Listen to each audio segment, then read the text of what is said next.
বাইরের দোকানের সেই গরম গরম মোগলাই পরোটার গন্ধটা কি আপনারও খুব প্রিয়? কিন্তু ভাবুন তো, ঠিক সেই একই টেস্ট, একই লেয়ার আর ভেতরে পুর বাড়িতেই বানানো যায়। আজ আমি দেখাবো এমন এক মোগলাই পরোটা যেটা একবার বানালে বারবার বানাতে ইচ্ছে করবে। বাইরে থেকে একদম ক্রিস্পি আর ভেতরে থাকবে মশলাদার নরম পুর। কিন্তু রেসিপির মাঝে আমি একটা ছোট্ট টিপস শেয়ার করব, যেটা দিলে পরোটা কখনোই ফেটে যাবে না আর পারফেক্ট হবে। তাই ভিডিওটা শেষ পর্যন্ত দেখতে থাকুন। নমস্কার বন্ধুরা, মুখরুচি রান্নার চ্যানেলে আপনাদের সবাইকে স্বাগত জানাই। মোগলাই পরোটার রেসিপিটা তৈরি করার জন্য এখানে আমি 2 কাপ ময়দা নিয়ে নিয়েছি। তারপরে পরিমাণ মতন নুন দিয়ে দিচ্ছি। নুনটা দিয়ে ভালো করে মাখিয়ে নেব।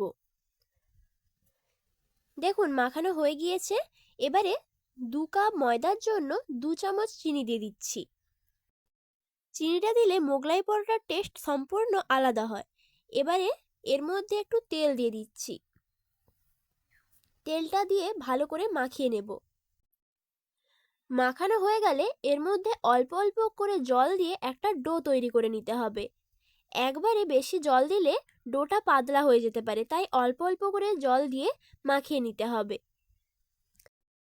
আমি এখানে ঠান্ডা জল দিয়েই মাখিয়ে নিচ্ছি। আবারও একটু জল দিয়ে দিলাম। ডোটাকে একটু নরম করেই তৈরি করে নিতে হবে। দেখুন ডোটা তৈরি হয়ে গিয়েছে। এবারে ডোর মধ্যে সামান্য পরিমাণে তেল দিয়ে দেব, যাতে ডোটার ওপরটা শুকনো না হয়ে যায়। তেলটা মাখানো হয়ে গেলে আধ ঘন্টার জন্য ঢাকা দিয়ে রেস্টে রেখে দেব। এদিকে মোগলাই পরোটার জন্য পুরটা তৈরি করে নেব। তার জন্য একটা বোল নিয়েছি। বোলের মধ্যে 1 বাটি পেঁয়াজ দিয়ে দিচ্ছি আর 1 বাটি ধনেপাতা। তারপরে স্বাদ অনুযায়ী নুন দিয়ে ভালো করে মাখিয়ে নেব। যতক্ষণ না পেঁয়াজটা একটু নরম হয়ে যাচ্ছে ততক্ষণ এইভাবে মাখিয়ে নিতে হবে। দেখুন পেঁয়াজটা নরম হয়ে গিয়েছে। এবারে এর মধ্যে 3টে ডিম দিয়ে দিচ্ছি। আপনারা চাইলে ডিমের পরিমাণটা বাড়িয়ে কমিয়ে নিতে পারেন। এইভাবে একবার মোগলাই পরোটাটা বানিয়ে দেখবেন, দোকান থেকে আর কিনে খেতে ইচ্ছে করবে না। ডিমগুলো ফাটিয়ে নিয়েছি।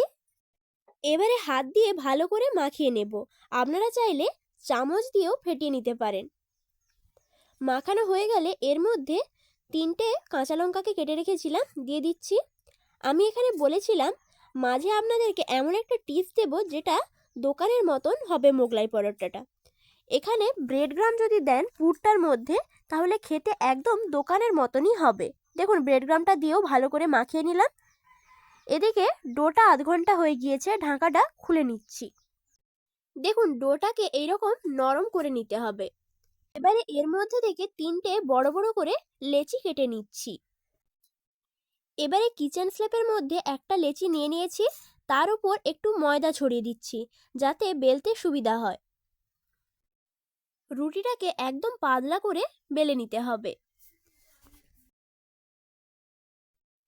এইভাবে পাতলা করে বেলে নিয়েছি। এবারে এর মধ্যে পুরটা দিয়ে দিচ্ছি। পুরটাকে দিয়ে রুটির মধ্যে একটু ছড়িয়ে দিচ্ছি। তারপরে রুটিটাকে এইভাবে চৌকো শেপে মুড়ে নেব। আর একটু ডিমের পুর লাগিয়ে দিচ্ছি, যাতে না ছেড়ে যায়। আপনারা চাইলে এখানে জলও লাগিয়ে দিতে পারেন। দেখুন চারপাশটা এইভাবে মুড়ে নিচ্ছি। আর সামান্য একটু জল দিয়ে দিতে পারেন, তাহলে আর ছেড়ে যাবে না। এবারে আস্তে করে হাতের মধ্যে তুলে নিয়ে তেলের মধ্যে ছেড়ে দিচ্ছি। আমি কড়ার মধ্যে আগে থেকেই তেল দিয়ে গরম করে রেখেছিলাম।